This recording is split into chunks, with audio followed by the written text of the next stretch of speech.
Découvrez un résumé de l'actualité macroéconomique de la semaine et les principaux éléments à suivre sur les marchés au cours des prochains jours avec Vincent Bois, analyste chez IG.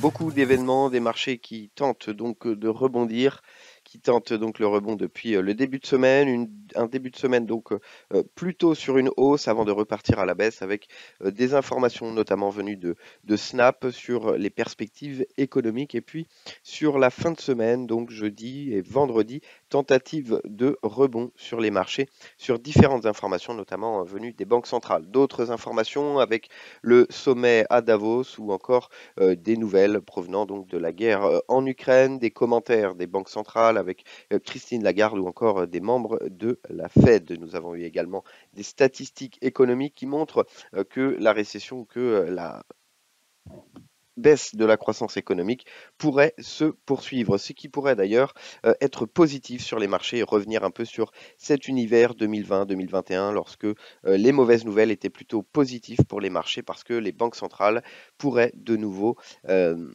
assouplir leur politique monétaire. Voilà un peu ce que nous allons voir dans ce podcast donc hebdo. Commençons donc sur ce sommet à Davos, où les grands argentiers du monde se retrouvent dans cette ville ici. Nous avons eu des informations sur les risques actuels sur la croissance économique, mais bien entendu des commentaires des banquiers centraux avec, je le disais, Christine Lagarde, donc qui ne semble pas pressée pour resserrer la politique monétaire au niveau de la BCE, toujours des taux au plancher, toujours des rachats d'actifs qui devaient se réduire dès le mois de mai progressivement, donc de 10 milliards de dollars par mois. Ici, nous sommes également dans la perspective d'avoir une première hausse de taux éventuelle au niveau de la BCE à partir de juillet, mais bien entendu, les risques concernant la croissance économique qui ont été bien sûr forcés un peu par la Fed pour réduire l'inflation, eh bien pourraient amener à finalement ne pas avoir de hausse de taux au niveau de la BCE. Donc la Banque centrale européenne, qui n'a toujours pas resserré sa politique monétaire, pourrait ne pas le faire si justement ces baisses de croissance venaient à s'amplifier. Du côté de la Fed, donc au niveau de la BCE, nous attendons quand même toujours une première hausse de taux dès juillet, même si les commentaires de Christine Lagarde restent extrêmement accommodants. Au niveau de la Fed, jusqu'ici, donc la Fed conservait un discours très dur, si on peut le dire, mais en tout cas un peu plus dur que précédemment, avec une politique monétaire qui était jusqu'ici ou jusqu'au début de l'année très accommodante. Et puis, à partir du moment où la Fed a commencé donc à durcir un peu le ton. Nous avons eu une première hausse de taux donc à partir de mars de 25 points de base, puis en mai également de 50 points de base. Et puis les marchés jusqu'ici priceaient donc deux hausses de taux de 50 points de base au prochain FOMC, donc juin et juillet.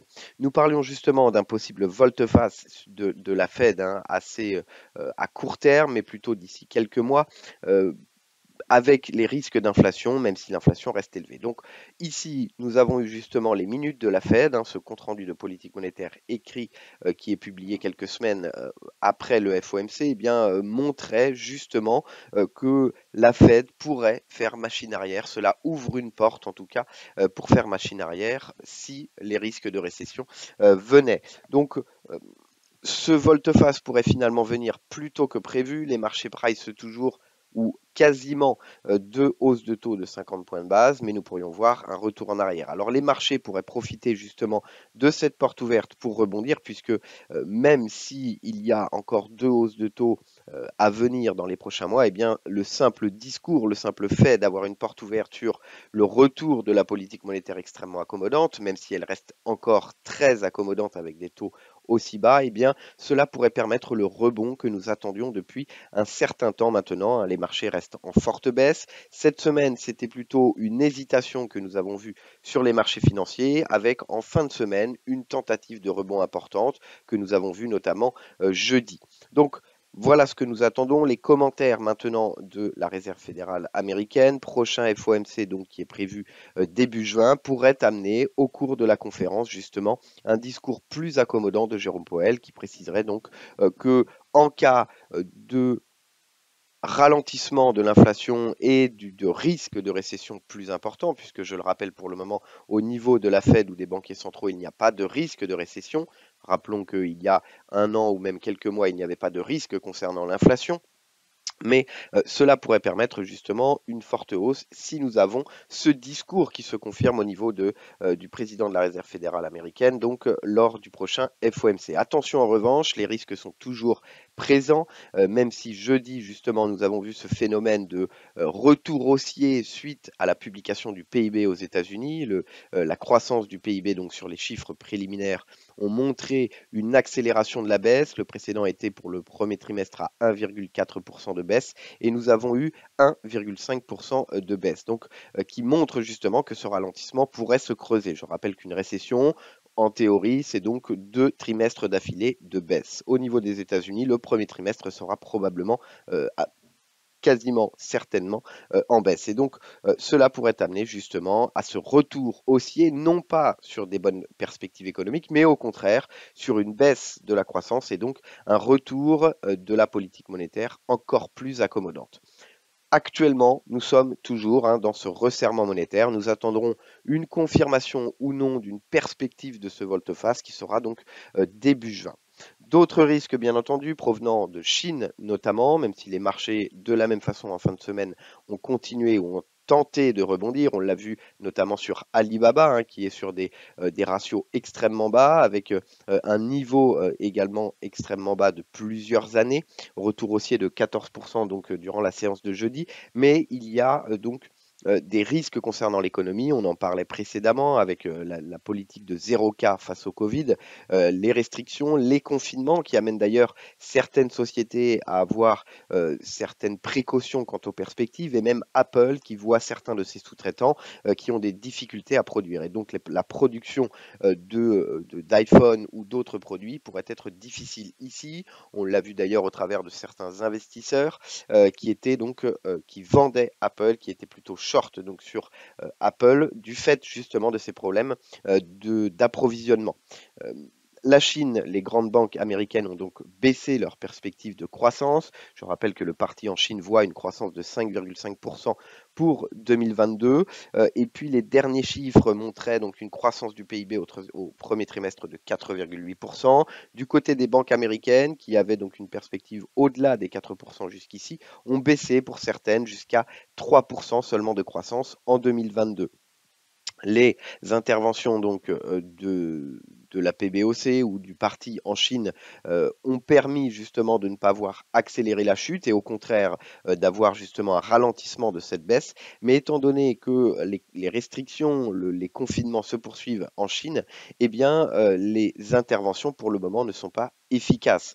Il faut réouvrir bien entendu cette consommation pour que pour que, en tout cas, ces décisions du parti et de la PBOC soient efficaces. Donc actuellement, toujours des risques de ralentissement, mais nous suivons, bien entendu, surtout la Fed qui pourrait permettre à tous les indices mondiaux de progresser. Et puis, au niveau de la Chine, peut-être avons-nous vu le pire finalement, et donc cela pourrait permettre une perspective de réouverture et donc un retour haussier. Donc une semaine qui pourrait paraître justement pivot entre ces risques d'inflation. Nous avons eu d'ailleurs les chiffres PCE, les chiffres de consommation des ménages, indice des prix à la consommation des ménages, qui paraissaient justement atteindre un pic.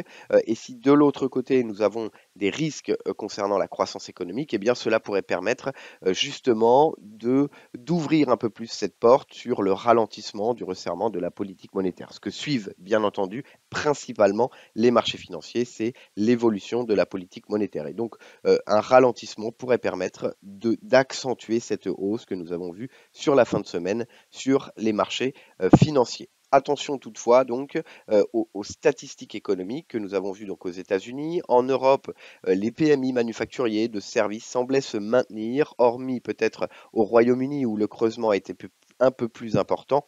Au niveau de l'Union européenne, au niveau des pays européens, eh bien, malgré la guerre en Ukraine, malgré justement ces problèmes de confinement en Chine, eh bien, les PMI, l'activité manufacturière ou de services, semblent se maintenir. Attention tout de même, nous suivons toujours bien entendu cette guerre en Ukraine, les sanctions de l'Union européenne face à la Russie, notamment sur l'énergie. Il y a également des risques concernant une crise alimentaire, puisque au niveau de la Russie qui produit beaucoup de blé ou de produits agricoles, qui exporte énormément de fertilisants, au niveau de l'Ukraine également, eh bien cela pose des problèmes. On l'a vu au niveau du Sri Lanka, bien entendu, qui n'est pas en Europe, mais qui est également interdit l'export justement de blé ou de produits agricoles parce qu'il y a une crise importante au Sri Lanka. Il y a encore quelques semaines, le Sri Lanka précisait qu'il n'allait pas pouvoir payer certains intérêts de la dette pour garder ces dollars afin de pouvoir importer des produits alimentaires ou encore de l'énergie.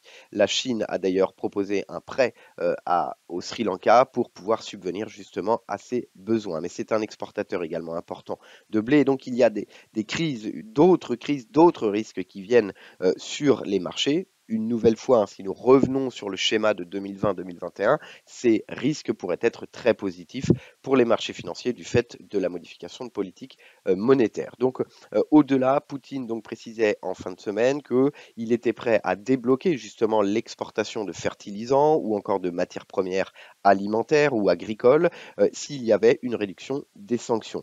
Les réductions des sanctions, probablement l'Europe ne souhaitera pas le faire. En revanche, du côté, et on le voit du côté du rouble, le rouble qui avait fortement baissé en valeur par rapport aux autres monnaies, eh bien, est reparti à la hausse suite à l'information concernant l'ouverture de comptes en rouble pour importer du gaz et du pétrole donc au niveau des pays européens. Et donc, les pays européens semblent quand même avoir certains risques et donc devoir se plier aux demandes de la Russie. Voilà un peu ce qui se passe du côté de cette guerre. Au niveau de l'inflation également, l'inflation qui progresse, même si peut-être les marchés vont anticiper que nous avons atteint un pic, ce qui serait positif, eh bien, il y a encore des risques. On le voit avec les prix à la pompe aux États-Unis. Aux États-Unis également, le marché immobilier qui est sous pression, avec la baisse justement des ventes de logements, qui n'avait pas eu, en tout cas la plus forte baisse depuis peut-être la crise des subprimes, du fait de la hausse des taux, du fait du resserrement